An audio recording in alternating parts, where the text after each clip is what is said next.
Painkiller Ghosts, Chapter 37, Indecent Exposure, Underemployment, and No Laughter, Part 2 of 2. Now it's 2 hours later, and this is how it is. Stan parks his car down the street and walks in front of Chastity's house and stands there. The house is quiet. The only light is the flicker of the television through the window. The whole street is quiet. Stan looks up and down the street. He doesn't see any lights on in any of the houses. He knows they're all empty. It's cold. He shoves his hands into his pocket. He walks over to Chastity's car and he tries to open the driver's door, but it's locked. He looks up at the house, sees no one in the windows, and then he unzips the fly of his pants, pulls himself out, and he urinates on the door handle. He spits on the window. He walks backwards out of the yard and crosses the street. He goes behind the house that is across the street from Chastity's home. He's been here before. He, of course, knows it's empty. He walks around back. The last 2 times that he was here, he's seen a brick, and he goes and he picks it up and he walks to the back door, the one that is locked by the handle but not by the deadbolt. He smashes the pane next to the handle. He carefully reaches in, unlocks the door, and then looks around to make sure no one has seen him. He laughs to himself. There is no one to see him. He lets himself in. The house is dark and cold, but it's right across the street from where he wants to be, and it's warmer inside than outside. He goes upstairs to the 2nd floor and into the front bedroom. He opens the blinds enough to see out, but he doesn't open them all the way. Chastity's house across the street is still dark now. He watches for a minute, 2. Finally, he turns around and puts his back to the wall, squatting down. He takes his cell phone from his jacket pocket and turns on the power. It's the only light in the house.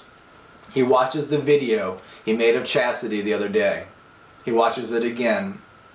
Then he unzips his pants and watches the video again, and again, and again.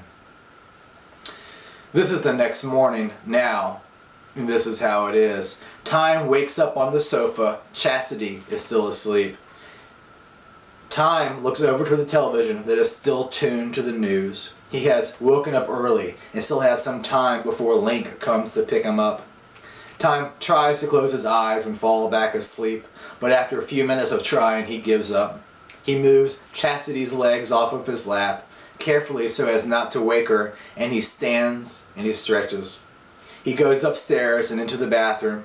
He looks around for mouthwash, sees an empty bottle, and then he picks up his toothbrush and brushes his teeth. He goes down the stairs and finds his sweatshirt and his camera and whispers into Chastity's ear, "I'm going out for a walk before Link gets here." She mumbles something that he doesn't understand and smiles in her sleep. He rubs her forehead and then walks to the front door, unlocks it, and quietly leaves.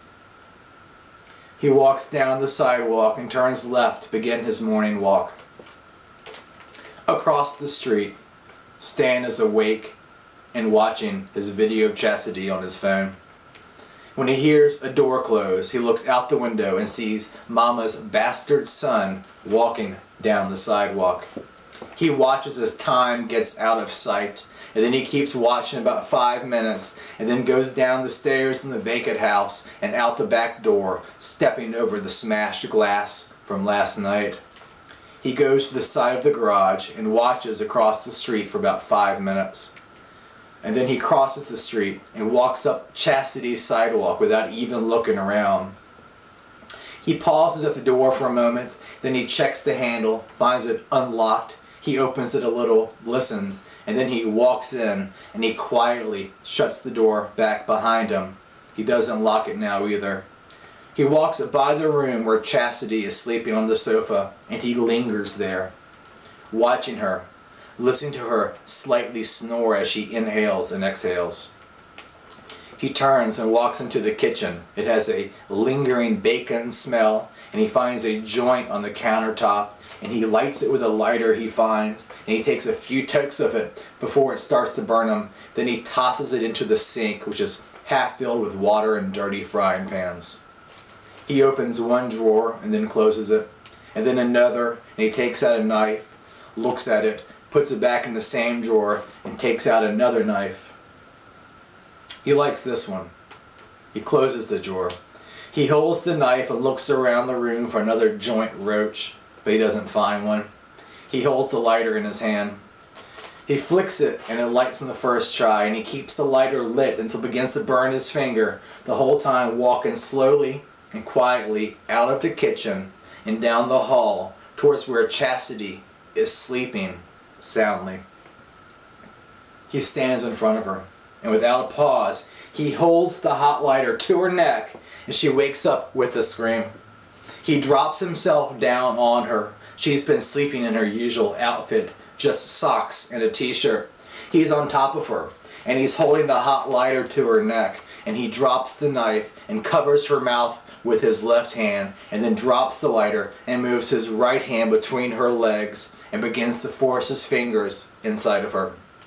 She bites his other fingers, and he moves his hand from her mouth, all the while keeping the other hand between her legs. He spits into her mouth, then he kicks her, then he hits her in the mouth with his left hand. Then, as she tries to kick him, he quickly undoes his belt, unbuttons his pants, unzips his fly. He removes his hand from inside her long enough to pull down his pants, and she can see he's already erect. And he starts to lean into her, and she starts to kick and struggle all the more. She's blistering on the neck from the lighter. She's bleeding from her lip where he's hit her, and she's stinging between her legs where he shoved his fingers. She has a free arm, and for the first time she reaches down and touches a man. She grabs his testicles and squeezes with all of her might. He shouts, "Fairy blood!" and lifts his knee, ramming her under the jaw. She's bleeding now, crying, bleeding more. She lets go of his balls, and he grabs her hand with his. She's holding her legs together as hard as she can now, and he has moved his fingers from her. He moves her arms together, so he is holding both of her skinny wrists with one of his hands. With the other, he rubs his erection, and then he pries her legs apart, and then he hits her in the mouth again. There's blood running down her face and neck, and making the top of her t-shirt red. He leans in, smiling, spitting, getting ready to force his way inside of her, and the front door opens and then slams, and he thinks he hears a dog growl. Time heard the shouts when he was on the sidewalk, and he runs in holding his camera by the strap, and he's swinging it around over his head 3 times, 4 times, then 5 times, and finally the heavy camera swings towards Stan right as he's about to enter Chastity, and the camera crashes into Stan's teeth and nose. There's a sickening snapping sound, and blood gushes from his nose, both nostrils. Teeth are missing. His lip is bleeding. Stan stumbles backwards and glares at Time. He spits a broken tooth towards him, then kicks Chastity once more, and quickly grabs the kitchen knife from the sofa and lunges towards Time, sticking the knife into Time's soft stomach. Time falls to the ground, and Stan kicks him and runs out the front door as Chastity is screaming and running over to Time. Time passes out, feeling a dog licking his face. Chastity hears Link's big truck coming down the street.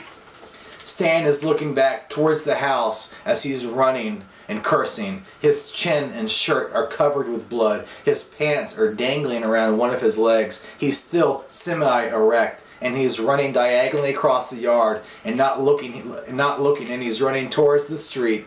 And just as he runs into the street, he looks left, and Link's truck rams into Stan's chest and plows over him.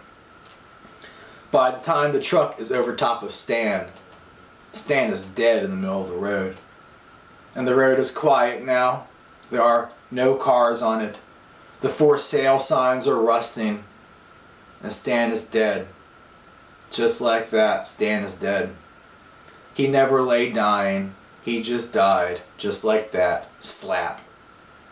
Link gets out and hears Chastity screaming inside the house. He runs inside to see Chastity near naked and bleeding and wailing over top of Time, who is motionless on the floor, blood covered and unconscious. Link hears a dog whimpering.